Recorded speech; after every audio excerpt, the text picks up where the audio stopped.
tem estudo, quem não tem conhecimento, não tem uma formação intelectual ou técnica, está completamente à mercê da própria sorte, em estado permanente de vulnerabilidade e refém do imediatismo. Portanto, é inegável o impacto positivo do auxílio emergencial na avaliação do governo. O que está em discussão aqui não é isso. O que está em discussão aqui é se essa é a única razão para o recorde de popularidade da gestão Bolsonaro. Será que isso não tem a ver com o fato de estarmos há 21 meses sem escândalos de corrupção no governo federal? Será que isso não tem a ver com o fracasso do isolamento horizontal sem critério, que se provou ineficiente em evitar o contágio, mas penalizou os trabalhadores saudáveis com a perda da sua renda?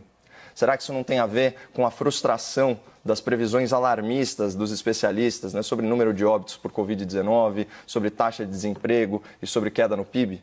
Será que isso não tem a ver com a revelação de uma reunião ministerial privada que mostrou um presidente genuinamente indignado e enraivecido com a prisão e a humilhação de cidadãos na pandemia? Será que isso não tem a ver com o superfaturamento e os contratos fraudulentos em plena crise de saúde nos dois principais governos estaduais do Brasil que se elegeram às custas do bolsonarismo, mas mudaram de lado, ambicionando a presidência em 2022? Será que isso não tem a ver com os abusos do Supremo Tribunal Federal, que vem interferindo indevidamente no Poder Executivo, além de ofender, de censurar e de perseguir judicialmente apoiadores políticos do governo?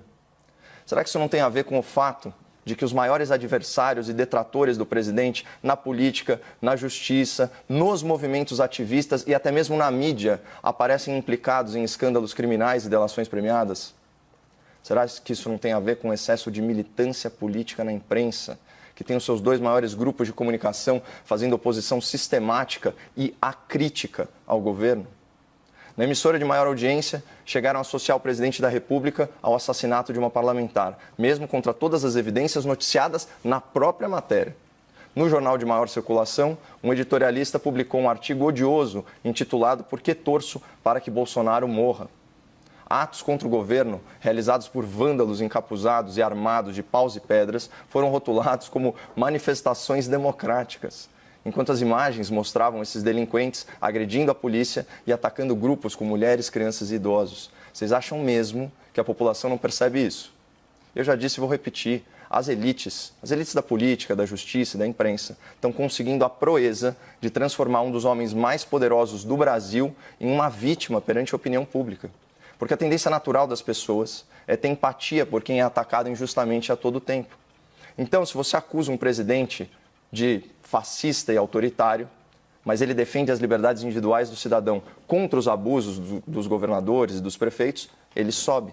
Se você fala que o presidente é inimigo da ciência na pandemia, mas a ciência erra de forma grosseira e gradualmente incorpora a visão original dele, ele sobe. Se você alega que o presidente não se importa com os trabalhadores, mas ele edita uma medida provisória que salva milhões de contratos de trabalho, ele sobe. Se você diz que o presidente é inimigo dos mais pobres, mas as políticas do governo beneficiam justamente os mais pobres, ele sobe. E se você fala que o presidente é um mandrião, um preguiçoso, mas a televisão mostra o cara trabalhando das 7 da manhã às 10 da noite, inclusive aos finais de semana, visitando diversas cidades pelo Brasil, inaugurando obras que estavam paradas há anos, bom, ele sobe. Ele sobe usando como escada todo o ressentimento, toda a inveja e toda a incoerência dos seus críticos injustos. A crítica pertinente é aquela que é justa, equilibrada, fundamentada em fatos. Mas vejam só, os fatos estão contradizendo as críticas e as opiniões. E, para desespero da bolha, o povo não vive de crítica nem de opinião. O povo vive a sua realidade, uma realidade consistente.